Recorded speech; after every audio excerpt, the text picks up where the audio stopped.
আসসালামু আলাইকুম আলহামদুলিল্লাহ। গ্রামের সুন্দর সবুজ, গ্রামের এগুলোর সৌন্দর্য দেখেন। যমুনে একটু বন্ধু বান্ধব নিয়ে হাঁটার জন্য আসছিলাম। জমিনে আমাদের পাশে জমিনে দুই তিনটা বাড়ি আছে জমিনের মাঝে। খুবই সুন্দর লাগে দেখতে, খুবই সুন্দর লাগে। এখানে দুইটা ফ্যামিলি খুবই ভালো একটা জায়গায় ওনারা বসবাস করছে, খুবই ভালো লাগে দেখতে। গ্রামের সুন্দর সবুজ নীল আকাশ, যারা শহরে থাকে তারা বোঝে না গ্রামের সৌন্দর্যটা।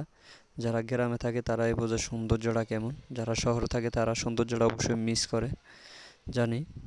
এখন এই যে বন্ধু বান্ধব নিয়ে হেঁটে যাচ্ছে আইল দিয়ে, খুবই সুন্দর দেখা যাচ্ছে। কি ভালো লাগে ওই টাইমে যখন হেঁটে যাচ্ছি। মানে গ্রামের অনুভূতিটা হচ্ছে অন্যরকম। যারা গ্রামে থাকে তারা গ্রামের অনুভূতিটাই বোঝে, যারা শহরে থাকে তারা শহরের আবহাওয়াটা